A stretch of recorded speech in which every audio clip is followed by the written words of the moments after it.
Hola, buenos días. Soy el alumno Daniel Moisés Brecea, patrón de Ingeniería Electrónica 3A, y a continuación procederé a explicar la tarea sobre la recta de carga y el punto Q de un diodo. Bueno, ahora sí, ¿qué es y para qué sirve la recta de carga? Pues la recta de carga es una línea recta definida por los parámetros de la red. Por red entendemos un circuito como este. Se llama recta de carga porque la carga aplicada R define la intersección con el eje vertical. Ya que estemos analizando la gráfica vamos a ver mucho mejor esto. Y se emplea para encontrar el valor de la corriente y la tensión del diodo. En palabras más sencillas, pues se trata de una línea recta que nos va a permitir que a través de un análisis gráfico podamos observar la corriente y la tensión del diodo en un circuito determinado. Muy bien, aquí abajo la tenemos. La gráfica exponencial que aparece de este lado se trata de la curva característica del diodo, mientras que esta línea recta con pendiente negativa se trata de la recta de carga. Pero ¿cómo la trazamos? Pues bueno, es necesario hacer un poco de análisis matemático. Como ya dijimos, en este circuito de acá, pues se trata de una configuración en serie, donde la corriente se encuentra establecida de acuerdo a las manecillas del reloj y estamos con una polarización directa. La región de acá, pues igual se trata de la región de polarización directa. Muy bien, considerando ahora este circuito, vamos a desarrollar las ecuaciones con ayuda de la ley de voltajes de Kirchhoff. Esta E representa el voltaje suministrado por la fuente, VD es el voltaje del diodo y VR es el voltaje de la resistencia. Eso va a ser igual a 0 debido a lo que nos dice la ley de Kirchhoff. Ahora simplemente pasamos los negativos hacia la derecha y se convierten en positivos. VR, de acuerdo a la ley de Ohm, pues podemos transformarlo en ID por R, debido a que es una corriente sola la que está circulando acá. Entonces la corriente del diodo va a ser igual a la corriente que hay en la resistencia. Y voltaje es igual a corriente por resistencia. Ahora ya tendríamos una pequeña ecuación. Y si nos damos cuenta, VD es el eje horizontal en este caso, e ID es el eje vertical en la gráfica que tenemos aquí a la izquierda. O sea, son los mismos ejes del primer cuadrante de la gráfica de las características del diodo. Pero ¿cómo podemos graficarla esta recta? Pues como sabemos, para poder graficar una recta necesitamos de dos puntos. Es más fácil hacer esto si consideramos que la corriente del diodo es igual a 0 amperes para el eje horizontal, es decir, este punto de acá, que como vemos está representado por el voltaje de la fuente, que ahorita veremos cómo llegamos a eso. Y para el eje vertical es más fácil encontrar el punto considerando que el voltaje del diodo es igual a 0 volts. Y muy bien, ahora partiendo de la ecuación que tenemos aquí, entonces podemos empezar a realizar las ecuaciones.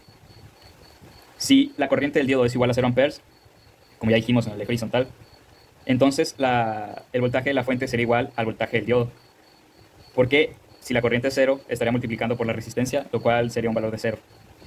Entonces tendríamos esta pequeña ecuación que se encuentra por aquí. El voltaje del diodo es igual al voltaje de la fuente, tal que la corriente del diodo es igual a 0 amperes. Es decir, se está cumpliendo una condición.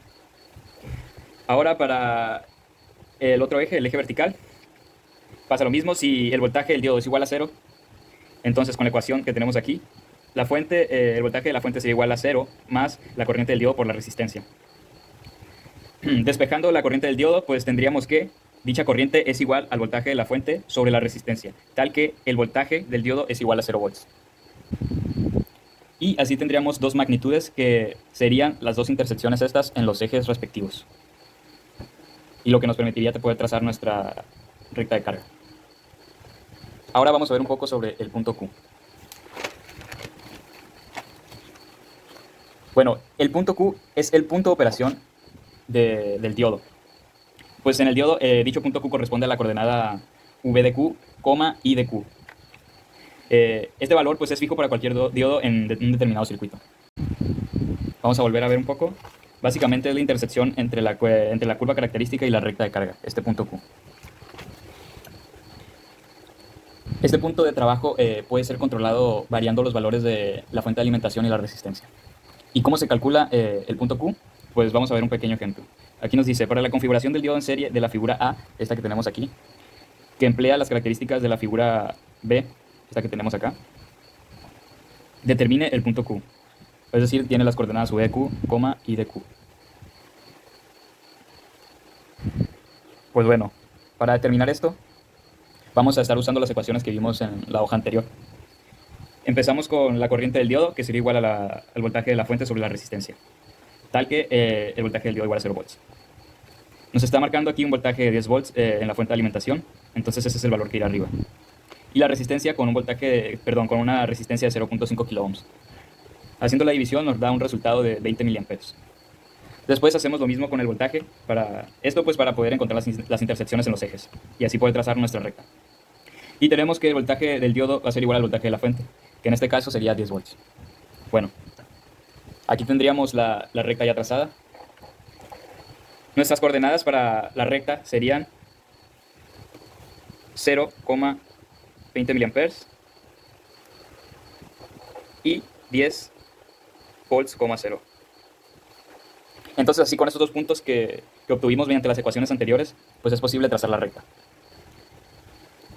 Ahora, a través de un análisis gráfico, la intersección entre la curva característica del diodo, esta que tenemos aquí, y la recta de carga, pues ponemos un punto que será nuestro punto Q, y las coordenadas serían V de Q, y de Q. Ahora, pues estas componentes que tenemos por aquí, la horizontal y la vertical, serían las siguientes. Las coordenadas del punto Q son 0.78 volts, es decir, es este valor hasta el 0.78. Ese es el valor que tiene V de Q. Después tenemos I de Q, que sería igual a 18.5 miliamperes. Obviamente esta es una aproximación porque se trata de un análisis gráfico donde tendríamos que hacer una gráfica muy grande para tener un valor 100% certero.